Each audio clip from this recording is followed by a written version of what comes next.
Olá, pessoal. Então, fiquei devendo ontem essa aula porque eu tive que ir para a escola e a internet lá não estava muito boa, não consegui gravar, tá bom?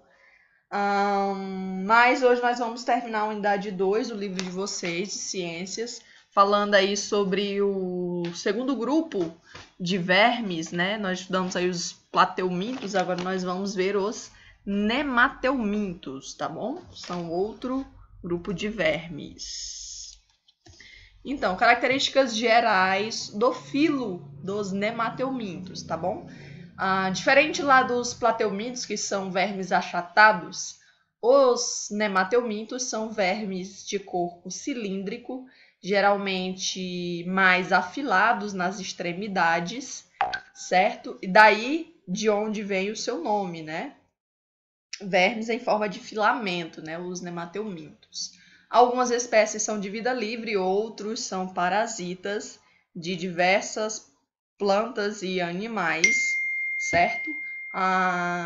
Eles vão viver tanto em ambiente aquático como terrestre.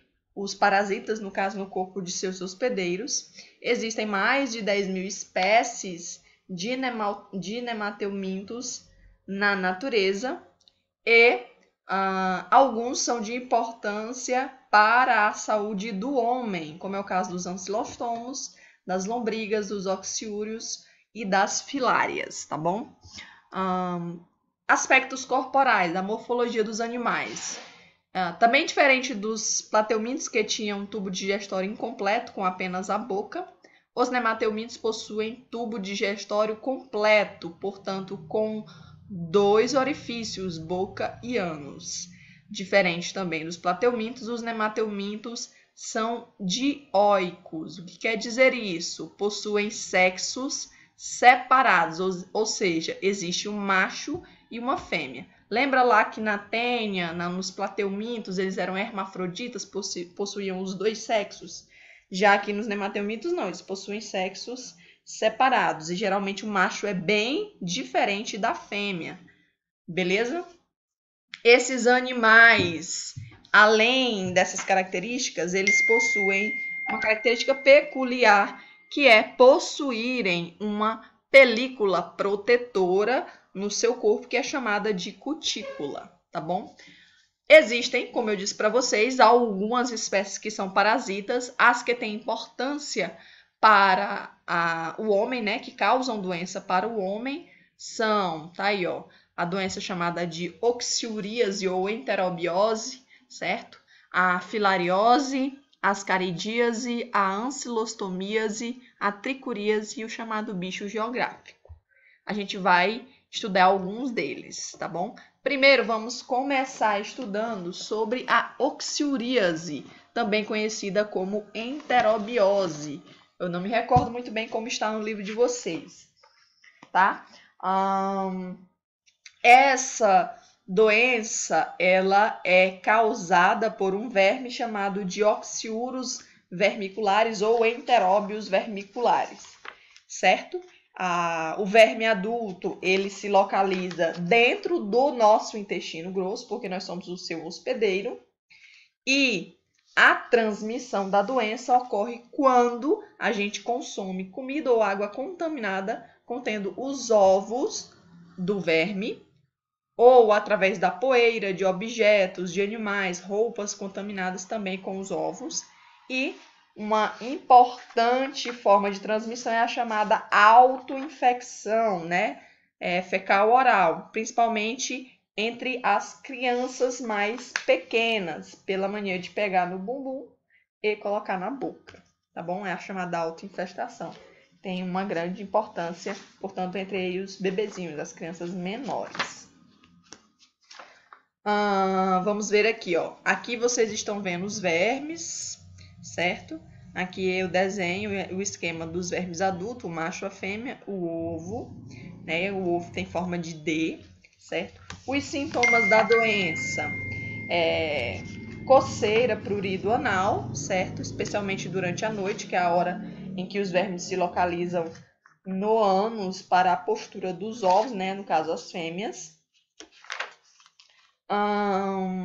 Ele também causa diarreia inclusive muito rica em gordura, né? Uma diarreia rica em gordura, amarelada, vômitos, insônia, irritabilidade, perda de peso, podendo gerar também desnutrição.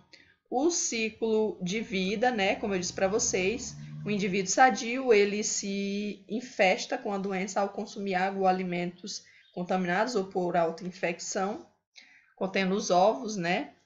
Do enteróbios. Esse ovo ele vai liberar uma larva lá no intestino delgado. Lá no intestino delgado, essa larva vai evoluir até a forma adulta, vai migrar para o intestino grosso. No intestino grosso, eles vão, o macho e a fêmea, né? Eles vão acasalar e a fêmea, durante a noite, ela faz a postura dos ovos na região anal, certo? Então, os ovos são eliminados nas fezes ou, né, ficam lá na região perianal, causando aí o processo de autoinfestação, tá? O diagnóstico é através da visualização de ovos nas fezes, o que é muito difícil, mas existe também um diagnóstico baseado nesse exame, que é chamado de exame da fita adesiva, tá bom? A prevenção é higiene pessoal, né? Lavar as mãos antes de consumir alimentos, beber água apenas fervida ou tratada, também fazer a limpeza dos ambientes, né? Evitar poeira contendo os ovos, a higiene das mãos, principalmente debaixo das unhas das crianças, para evitar os ovos também, ok? A segunda doença que nós vamos estudar é a filariose. Ela está lá na página 333 do livro de vocês. Ela também é conhecida como elefantíase, tá bom? Devido ao aspecto que fica os membros contaminados com este verme. É causada por um parasita chamado Wucheria bancroft, certo? Mais comum aqui no Brasil. A doença ela é transmitida através de um vetor, de um inseto, né? Esse mosquito, ele pode ser o mosquito Culex, o Anopheles, o Aedes ou uma mosca chamada de mosca varejeira, tá bom? Então, todos esses insetos, eles transmitem a filariose.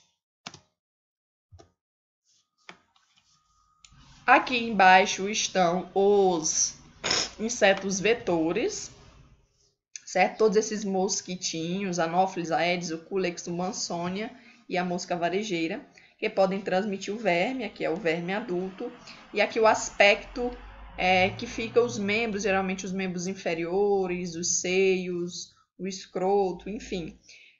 Esse verme, ele se localiza nesse sistema de vasos que vocês estão vendo aqui nessa imagem, que é chamado de sistema linfático. O sistema linfático do nosso corpo, ele é responsável por retirar o excesso de líquido dos nossos tecidos, certo? Quando esse sistema ele fica infestado por esses vermes vão entupir esses vasos linfáticos e vão impedir essa drenagem de líquido dos tecidos. Então, os líquidos vão se acumular nos tecidos e vão causar esse aspecto, né, o aspecto de membros de elefante, por isso o nome elefantíase. O ciclo de vida, né, de como que a gente pega e transmite esse verme. Como eu disse para vocês, o indivíduo sadio, ele adquire a doença devido à ação de um vetor, pode ser um mosquito, né, ou a mosca, enfim, todos aqueles mosquitos que eu mostrei para vocês. Então, esses mosquitos, eles vão levar as larvas, né, no seu aparelho bucal. Então, quando ele pica o indivíduo sadio, ele injeta as larvas, né, da filária no sangue da pessoa, né, do indivíduo. E no sangue, essas larvas elas vão para o sistema linfático, onde se tornam adultas, começam a se reproduzir, certo, no sistema linfático, podendo, portanto, causar obstrução de alguns vasos linfáticos e gerar aquele sintoma característico da filariose, né, que é os membros de elefante, tá bom? Então, o indivíduo fica, portanto, com esses vermes no seu sistema linfático, que podem migrar para o sistema circulatório, e aí, né, reiniciando o ciclo, ok? Aqui mostrando novamente o ciclo, ó. Então, as larvas são transmitidas através do vetor, né, do mosquito. Aqui no nosso corpo, eles vão para o sistema linfático, as larvas se tornam adultos, se reproduzem, migram para o sistema circulatório e ficam disponíveis para que novamente eu transmita a doença. Aqui nós temos os sintomas da filariose, né? A maioria dos casos é assintomática depois de um tempo, afetando o sistema linfático, sem que haja tratamento. Pode ocorrer prurido, febre, mal-estar, tosse, asma, fadiga, inchaço, né, que é os exantemas, inchaço dos membros, das mamas, pode haver inchaço dos gânglios linfáticos, né, formando as ínguas. Também gera esse volume grotesco das regiões afetadas, principalmente dos membros, né, como as pernas e os braços, dando esse aspecto de membros de elefante, por isso o nome elefantíase. O diagnóstico é feito através de um exame de sangue, onde você observa a presença das larvas. O tratamento é com antiparasitários. A prevenção é o combate ao vetor, com medidas como tampar caixas d'água, limpar as calhas, colocar as garrafas viradas de cabeça para baixo, tirar a água dos pneus, dos vasos de plantas, tampar as latas de lixo. Então, combate aos vetores, né? Também uso de mosquiteiros, de repelentes, de roupas de mangas compridas, de calças compridas, o tratamento dos doentes e é isso. Deixa eu ver o que mais que a gente tem sobre a filariose. Bom, agora nós vamos falar sobre outra doença muito comum, né? Que é a ascaridíase. A ascaridíase que está lá na página 330 do livro de vocês, tá bom? Mas isso vai ficar para o próximo vídeo.